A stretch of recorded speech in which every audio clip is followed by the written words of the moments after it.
Pirate Radio. And welcome into our Pirate Radio podcast. Great to have Coach Mike Houston alongside for our conversation today. And Coach, great to see you. Thanks for being in studio with us. Good to be seen. So 2021's off to a fast start. It is, and it's hard to believe, but the signing day, the second signing day, it kind of crept up on us. It was already it almost got like it's not anticlimactic anymore. Yeah, I wanted to ask you, was there any real big news out of that second signing day for you? And where are the Pirates as far as now that you're officially done recruiting from last year? As you know, it never ends. It still goes on. We're not done yet. Yeah, so, and I wanted to get to that as far as what spots might still be open, what needs you might have. But as the official recruiting period is over, what was your take on it? So, we did, most of our work we finished up with in December and signed a class that we really, really like. It's a smaller class than last year just because we don't have as many spots as we did a year ago.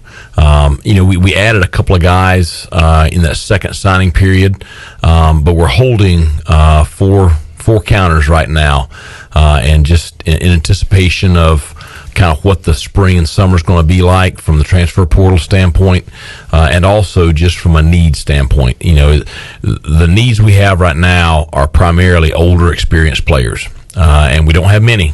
The roster as we sit here today is drastically changed from where it was 2 years ago, and it's very stable. And I like our roster. I like where it is heading into the 21 fall season. But I think there's a couple of spots, here and there where if we can find the right fit, we can really, set ourselves up to significantly improve ourselves. So.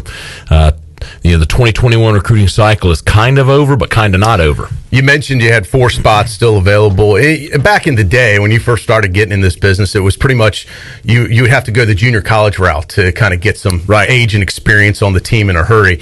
Nowadays, man, it's changed. With this transfer portal, you don't have to go the junior college route. I guess you've got all types of options. It's going to continue to change, which is good and bad. I mean, I'm not a huge proponent of the way I think it's going to change, but you got to roll with it. You got to play the game. So I think that you're going to see a lot more activity in the transfer portal this spring than you've seen in the past. I also, unfortunately, I think you're going to see a lot of guys not have a home because there's not going to be enough spots. I mean, we've got 4 we're holding.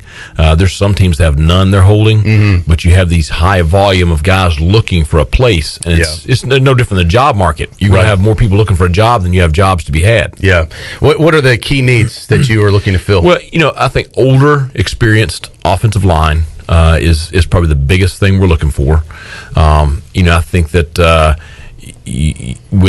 think I like our guys we have coming back, but I think a couple of older guys because our young guys maybe aren't quite ready for for that starting spot just yet. With Blake declaring for the draft, I would like to find an experienced receiver to add to the guys we have coming back. Obviously we have some pretty top end players in that room coming back, but a guy that could really kind of be that guy opposite CJ on the other side of the field. Make people keep people from kind of bracketing Snead in the slot. That kind of guy. And then pass rusher on defense. You mentioned O-line. We all watched the Super Bowl, and we saw how even at the pro level, the Chiefs, when they were a little bit off their top tier guys, and what a difference it made with Mahomes and the protection. I mean, even at that level, as good as those guys are, I thought they had a little bit of a weakness there with their offensive line, and it really cost them. And injuries, you're going to have injuries, you're going to have things happen, and so the more depth, the more quality, experience, depth you can have, then the more prepared you are for those situations. So, is that the toughest position to recruit a really good offensive lineman? Because it just seems it's hard to find those guys. Well, we're all looking for them. We're all looking for the same guy. And it's. I think at this level, I think it is the hardest. I think we're all looking for the same thing. We're looking for the top end D lineman, the top end O lineman. And, fortunately, we were able to kind of get our defensive line fixed. I really like that group, and they're young, and they're going to be here for a while. But I want to get our offensive line to the same place. And we added some pieces that are going to be really good in time. And Richard Pierce Phillips, Keywan Phillips from down in Florida. Those two guys, Kanan Clark. Those guys are going to be really good in time, but the one thing on the offensive line, it is unrealistic to expect a freshman to come in and play immediately. And so that's why we need, you need those older guys. We're talking to ECU head football coach Mike Houston on today's Pirate Radio podcast. Thanks for tuning in, whichever platform you happen to choose. And Coach, you mentioned the 4 spots available. What's the timing on that? Because obviously you'd love to have a full roster going into spring ball, right. and I'm sure that's the goal. But sometimes the timing on this, you got to wait to see when the opportunity to strike is too. So what's your goal for it? You're not going to have them for spring practice. I think you could see one of the spots fill up in the next week. We're pretty close on one of them. The other spots, I think you'll see us fill those up in May. I mean, I think you'll see them. There'll be a shakeout after spring ball with right. some teams. Yeah, and really for us, the ideal thing is just to make sure we have them here for mid-May and the beginning of first session of summer school. That way they can start training with Big John. Speaking of Big John, how are winter workouts going? Good. I got to imagine you're neck deep in that right now. Yeah. So how is that process happening now? This is year 3 of winter workouts for you guys. Well, I mean, I think John and his staff are, they're settled. They're kind of in their groove. And, with missing so much time last year, they've been chomping at the bit for this. We pushed spring practice, late, and we have not started mat drills yet. We're not going to start those until the end of February to give John really 8 solid weeks of nothing but his guys with our players, with not much coach interaction as far as training. And so right now they're going 5 days a week. I left the weight room a little while ago. They just finished up this morning. So, he's got them in groups. He's got his barbell benders. So this is basically strength and conditioning, not a lot of football right now. This is just getting bigger, faster, stronger at this point. That's it. Now, the players are doing some football stuff on their own, but it's, they're lifting and running 5 days a week right now. What is the COVID protocol for you guys now off season? Because I know in season we talked with you, it was kind of getting a little crazy. It felt like every other day you were in there getting your nose swabbed. What is it for you guys right now? We're once a week. Okay, so it's down to once a week. Once a week. What is the situation? How has that been going? Because it doesn't get reported on, obviously, when you're in season. I'm sure things still pop up and guys have to go in certain protocols, whether or not they have it or not, or contact tracing. But how has it been in the off season versus the in season part of it? We've got it pretty under control right now. Most of the teams already had it. That's what I was going to assume. So we got one current positive right now. The negative is, if a guy gets a runny nose or if he gets the common cold or whatever, I mean, they've quarantined him immediately. And so we got guys that are getting quarantined periodically for a day, and their tests will come back negative, and then they're out. But I'd say it's going a heck of a lot smoother than it did last summer and last fall. Now, I saw wasn't too long ago, Coach Dooley had a positive test result. Now, he was fine. Yeah. He was asymptomatic from everything I talked to Coach about. But knock on wood, how about you? Have you still been able to avoid it? I've avoided it so far. Or I had it and didn't know it. Yeah, and that's a good run because you're getting tested all the time. Right. So I think if you had it, you would have, even if you were asymptomatic, you would have found out that you had it. Right. Yeah. So you're doing something right, Coach. Well, and I think I've been lucky because I've been around the kids constantly. So and I think some of this stuff is luck, with the transmission. I agree. There's not a lot of rhyme or reason sometimes how people get it, and even how it affects different people. Everybody's different. It's really interesting. But you mentioned spring ball. Last year, I think spring ball, it just got this happened as spring ball was getting ready to kind of kick in, and it kind of like screwed up the whole deal. There was no spring game, screwed up all the spring workouts, and you really lost that whole, time that you really needed with the team. It kind of put you back. What about this year? You mentioned pushing the time frame back, which I think is smart because all the numbers are getting better and better. Obviously, the weather hopefully will be better and better too. What does spring ball look like to you this year?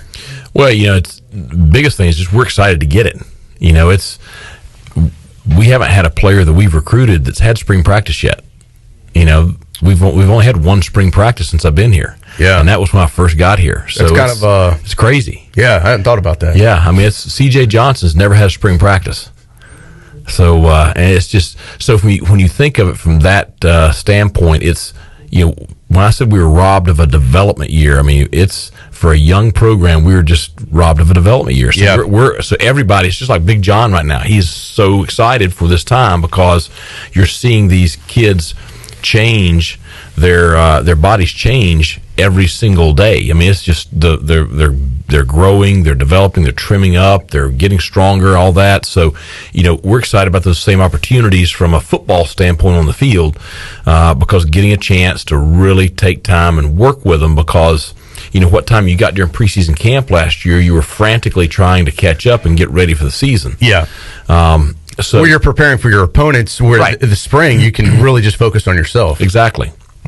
So, we're going to start March 15th. We're going to go 3 days a week, and then spring game is scheduled for April 17th.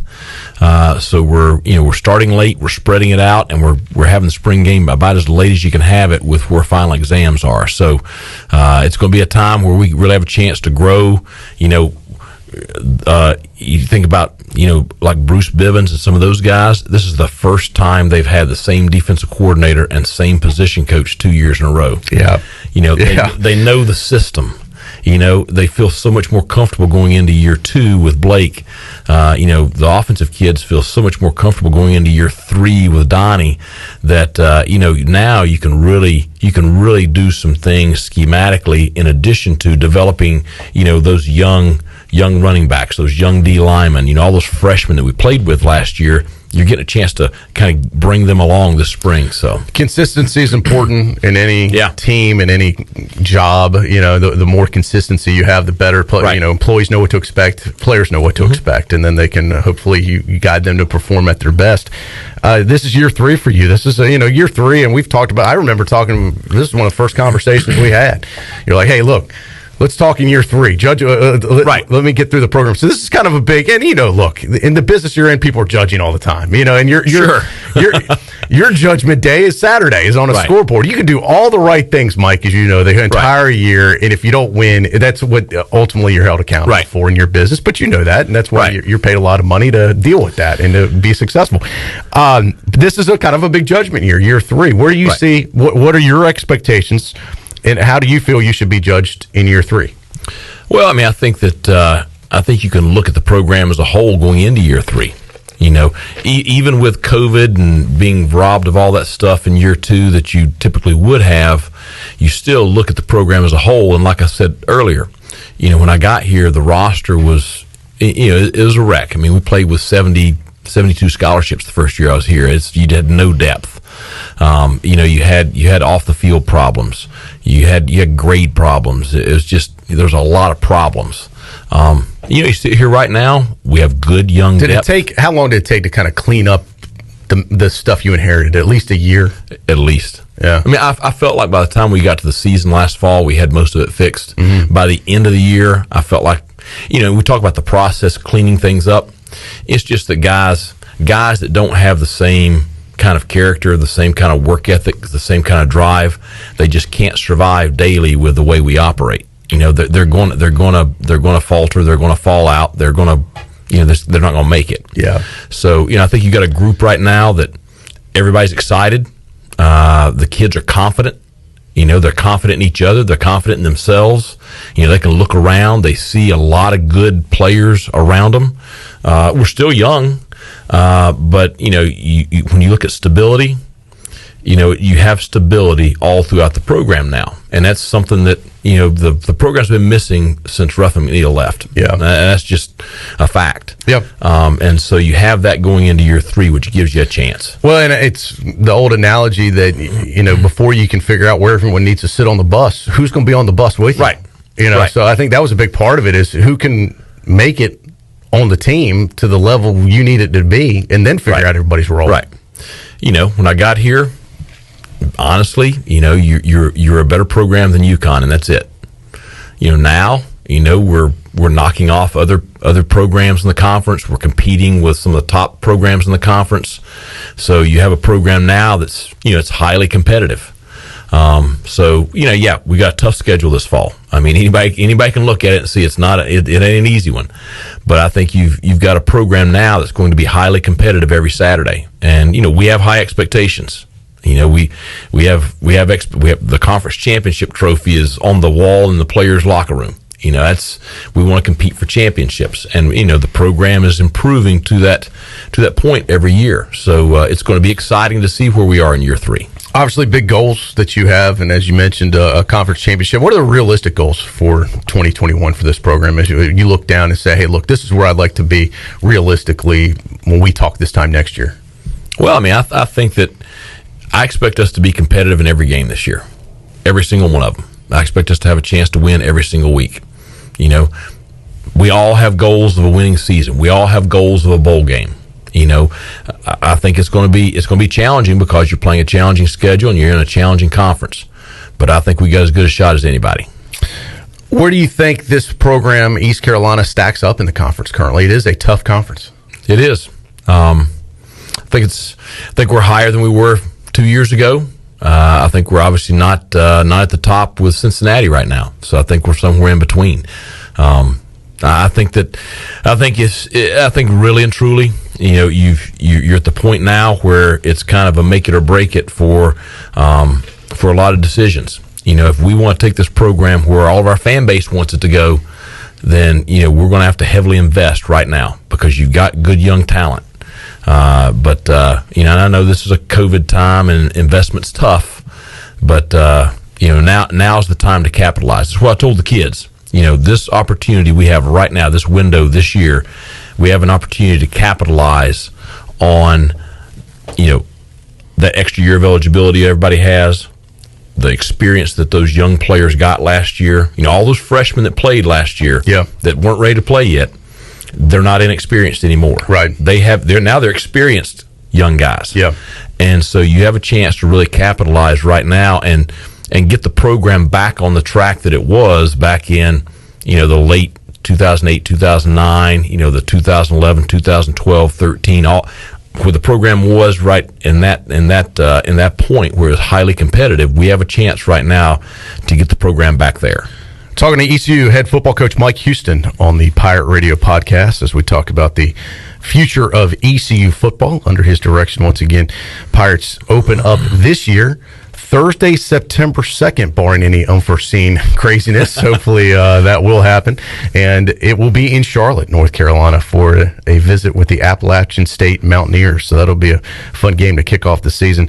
Coach, everybody is always talking about it doesn't matter what level of football, from Pee Wee to high school to college to the pros, there's one position that gets all the attention, as you know, and that's the quarterback position. Right.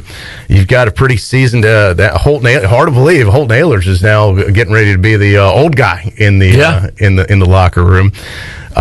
First of all, how is he doing health wise? Is he coming in spring ball 100%? Yeah, he is. You know, he and I talked you know, after the season last year, and you know, some things he needed to do physically, and he's working very hard on that right now, and probably in as good a shape in those regards, health and, you know, kind of size and strength and mobility that these been since I got here. So I'm excited for him this spring. You know, just, you know, he's at the point now where it's not like he has to go out there and prove he's a good player. He's a good player.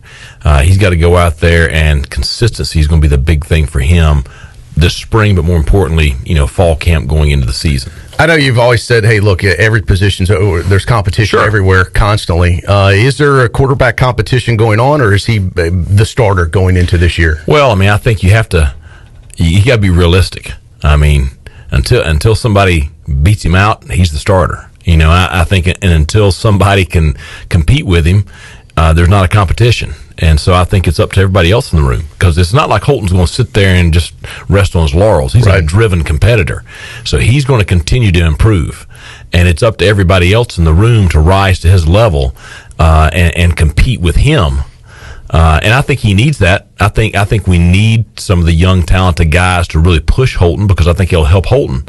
You know, but right now, you know, let's be honest. He's at a different level right now than everybody else in the room. Let's talk about the guys backing him up. Yeah. Who's left in the quarterback room? There's been a little bit of shakeup in there. Let's break down the guys that in the future hope to be leading this Pirate football team. Well, I mean, everybody knows Mason Garcia's, you know, probably the next one you're going to talk about. I mean, he looks as good physically as I've ever seen him look. I mean, I was talking to him in the hallway a couple of days ago, and it's like you're talking to a defensive end. I mean, he's certainly a big kid. Yeah. He's an impressive athlete. Yeah.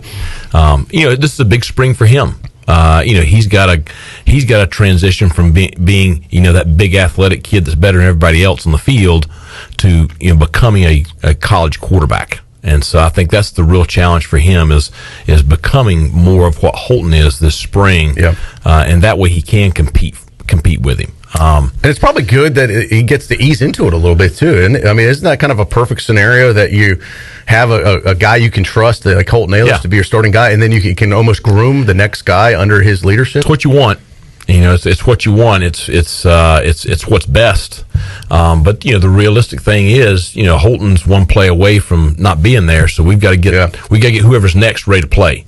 And so I think Mason Garcia, Ryan Stubblefield, Alex Flynn, they were all on the roster last year. They're all going to be competing for that number 2 job, this spring. We do have the mid-year enrollee, Walter Simmons from Florida. He's a true freshman. He is an elite athlete. I mean, he is dynamic. And so he'll be in there too. So you got a good group of guys right there that are going to be competing. They're all different.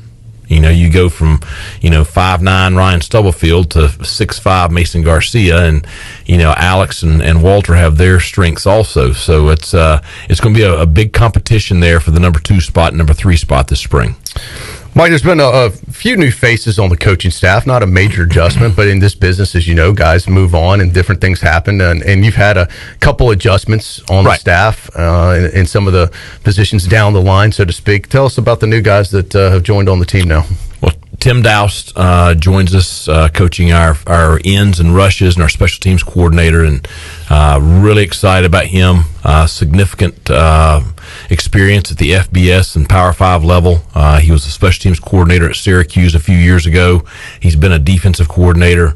Real driven guy. He's going to bring a lot of energy. He's going to bring a lot to the defensive room from a game plan standpoint. He's going to bring a lot of attention to detail to the special teams.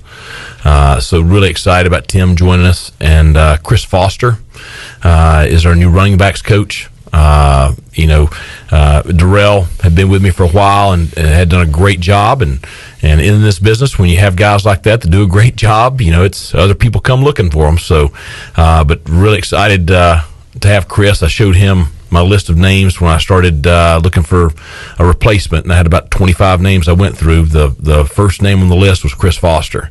And so, you got the guy that you wanted. He's high energy. He's fiery. He's going to bring a level of toughness to that position.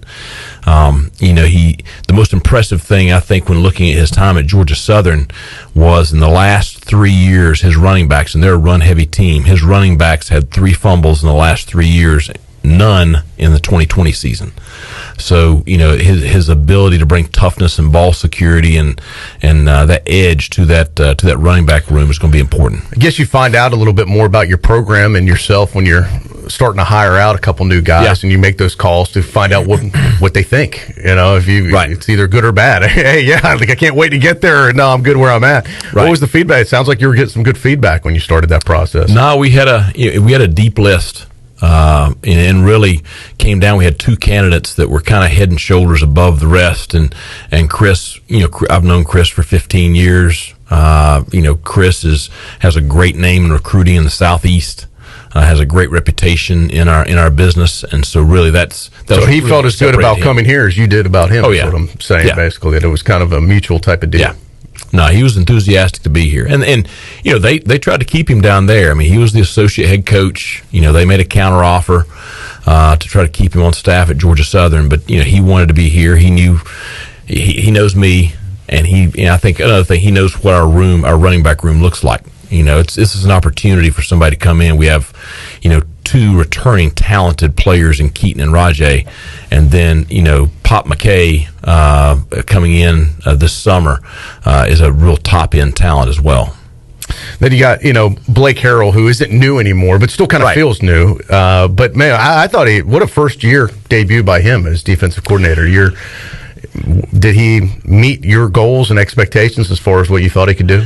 I mean, I think it's And listen, I know everybody said, well, everybody had to deal with this, but you're talking about a defensive coordinator that came in with some new defensive staff. Came in right as COVID hit, right? Yeah, he gets here, COVID hits, he doesn't get any time with the players, doesn't get spring practice, doesn't get summer. So I think by the time summer rolled around, I had talked to him more than the players had. Yeah, I mean, at least in face to face. So you're installing the scheme and teaching as you're getting ready for games. Yeah, and so I think if you look at all things considered, I thought he did an exceptional job.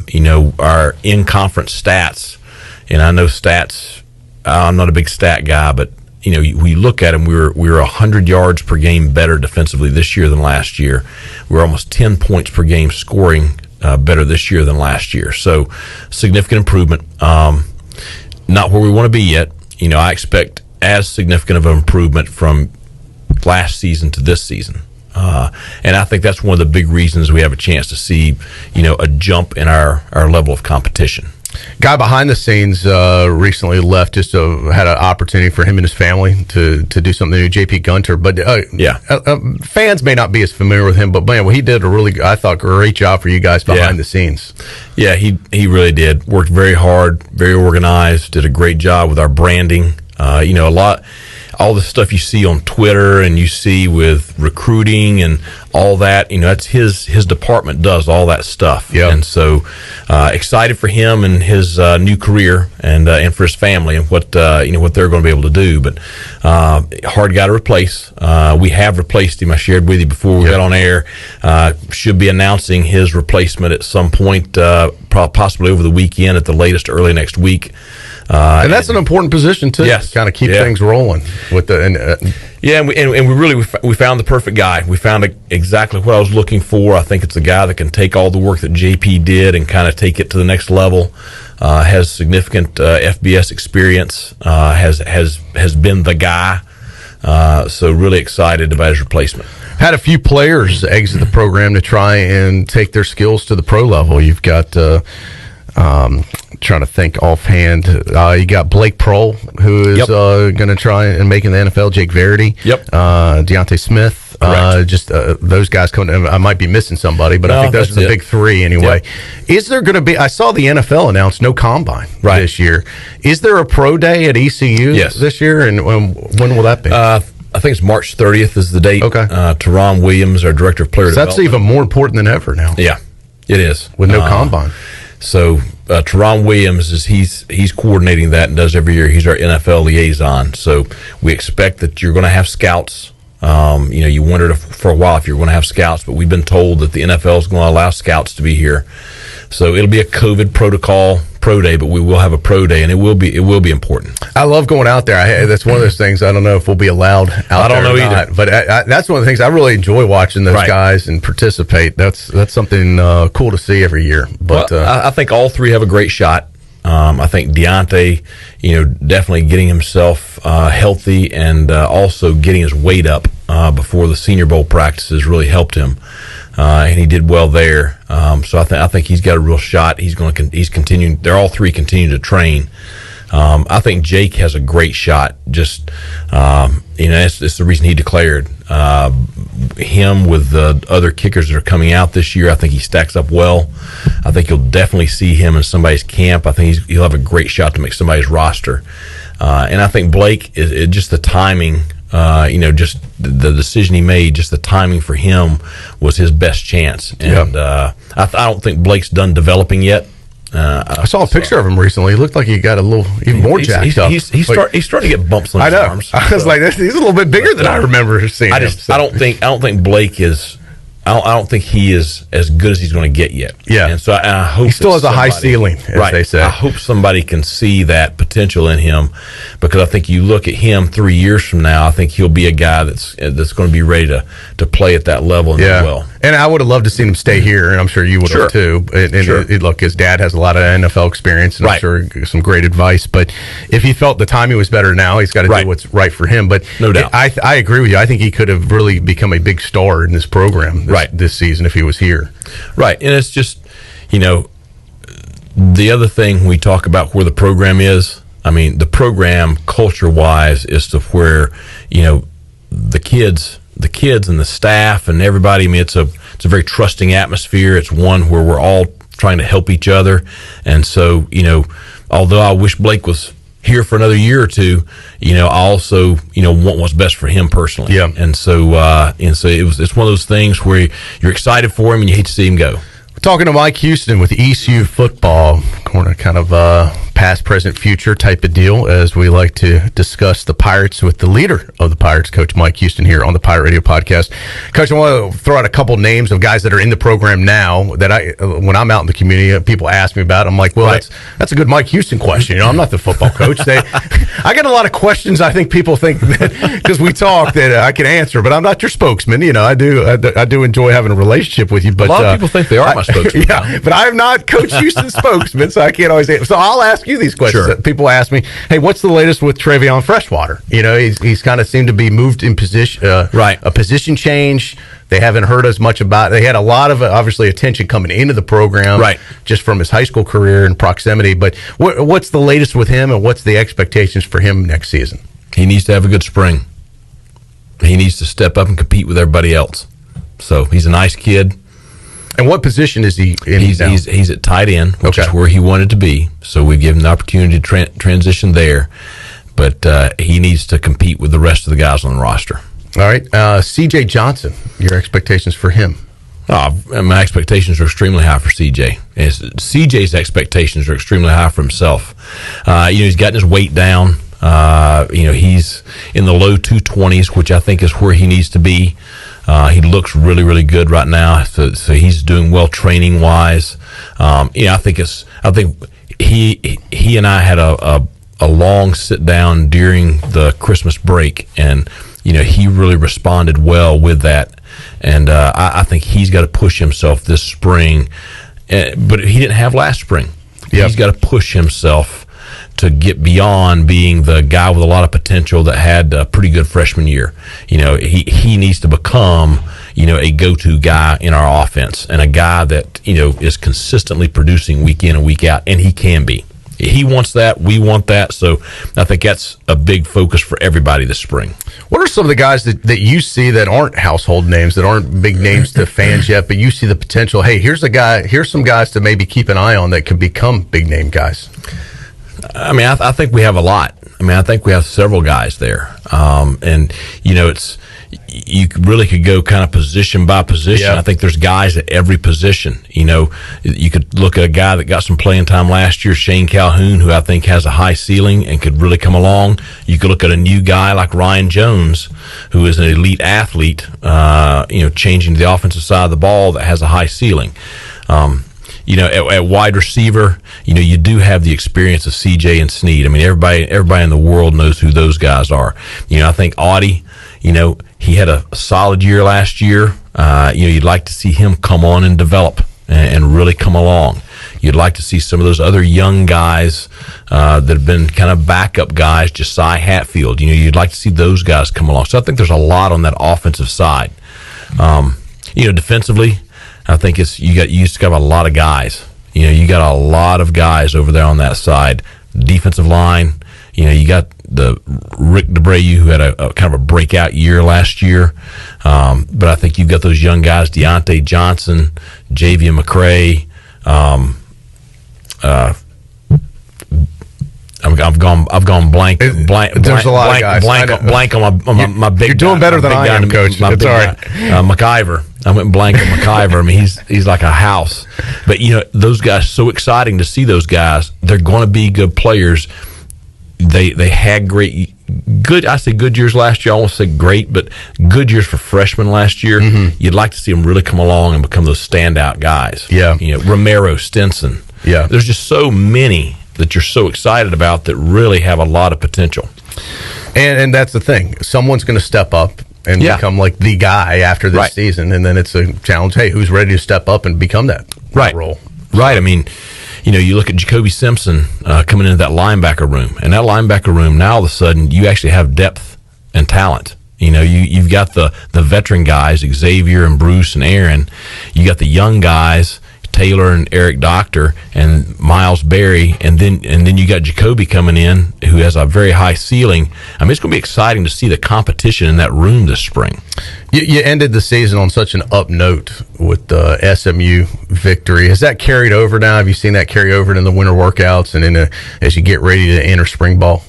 I think that's the way we finished the season. You know, we had those highly competitive games in the middle with Tulsa and Navy. You know, Coach, you're almost there. You know, but you had to finish the season with those 2 wins, Temple and SMU, and winning it the way you did. Mm-hmm.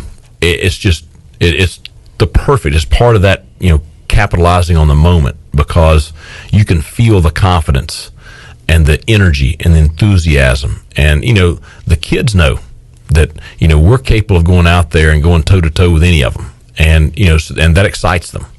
And have Coach Smith on quite often on the station, and former defense coordinator with the Pirates, and coach. And he always tells me all the time, "Hey, look,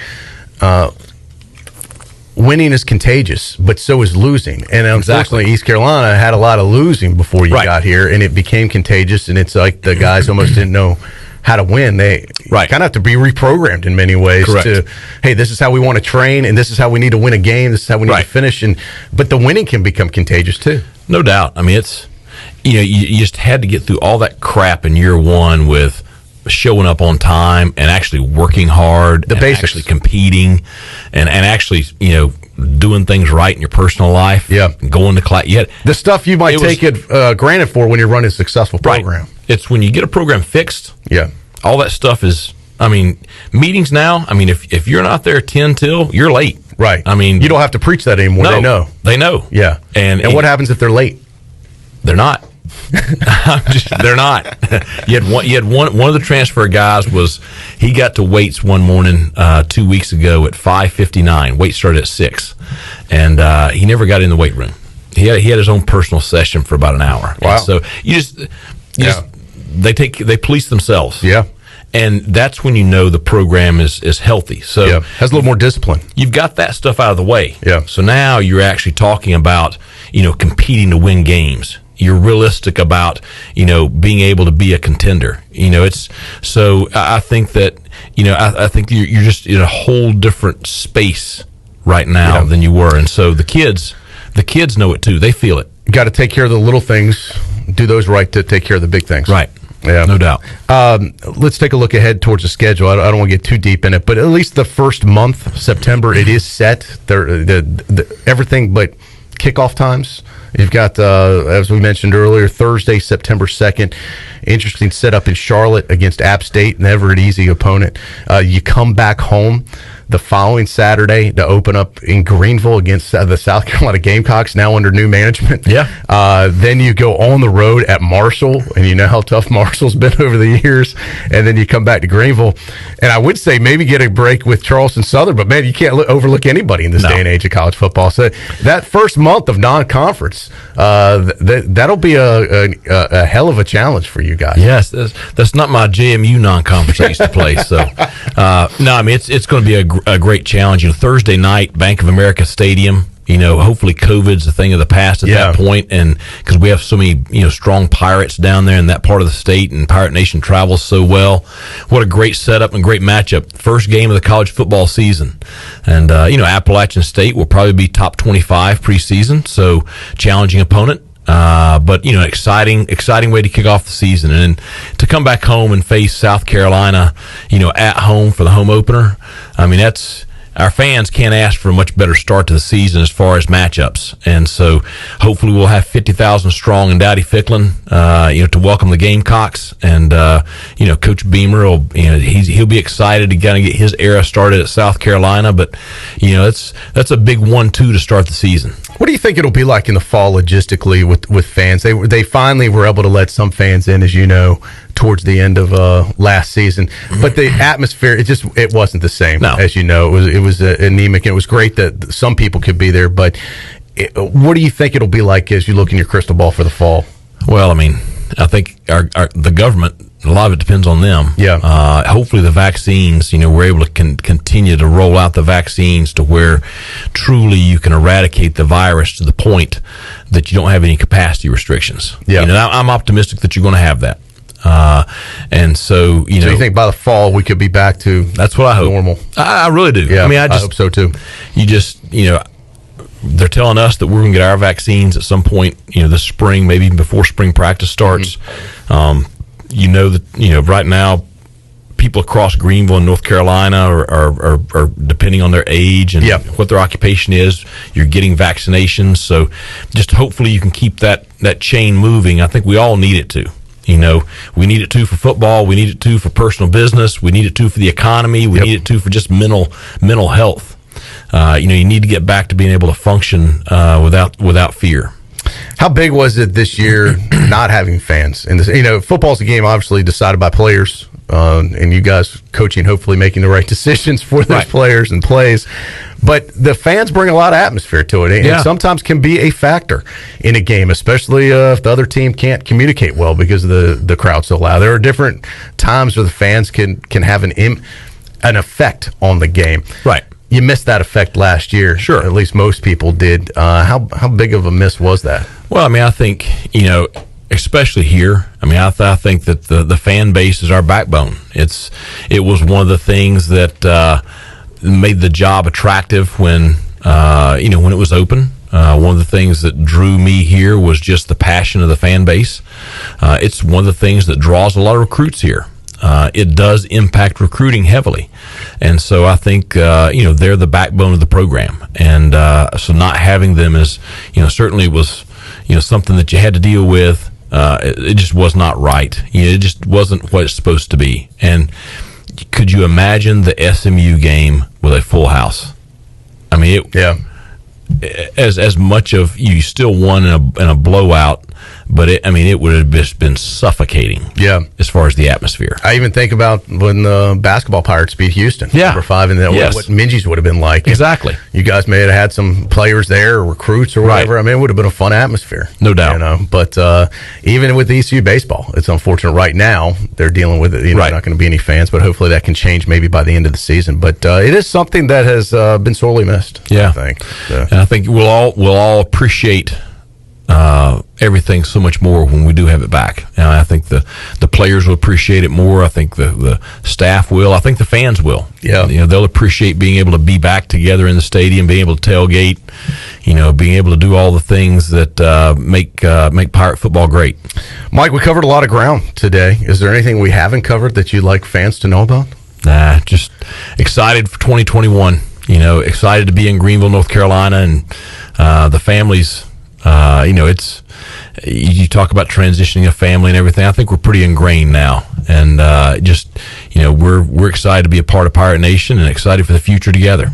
Last time I talked to you, or it was earlier, I guess last year. It was earlier last year. You talked about your wife had bought in bulk some toilet paper back when there was toilet paper shortage, and all of a sudden, I guess multiple orders came, and you talked about you had a 2-year supply of toilet paper. Are you still good on toilet paper at the Houston household? I think we're good. I thought about you one day. Doubt. When I saw Amazon roll by. I was like, I wonder if Coach is ordering more. I promise you, my wife helped Amazon stock during the pandemic. So, it's things are good at the household. I'll be glad when the kids, some of their stuff like middle school basketball got canceled this year, and I hate that. And just I'll be glad when they get back out and start doing their activities, because at 12 and 8, they're pretty ingrained with absolutely all that stuff here in the community. No doubt. Well, Mike, thank you for your time today on the Pirate Radio Podcast. Great to speak with you. Great to catch up with you, and we'll continue to cover the program as we always do, and look forward to finally a spring ball this year, right? Because we missed it last year, so we got to figure out how to get you out there. I know. Surely, even with COVID, we can still get you out there for some. Maybe we can get all vaccinated too, and if we could go out there and start covering in person and not have to do everything over Zoom all the time. So I'm over Zoom. So this is a treat, though, being able to talk face to face. And for those of you listening on the podcast, we are 6 feet away, by the way. So for for you, COVID police. I just I got tested yesterday, so I know I'm negative. Yeah. So anyway, I don't want to be blamed for anything. So. But Coach, great seeing you. We'll be in touch. Look forward to doing this again with you down the road. Thanks for having me on. Look forward to seeing everybody. Pirate Radio.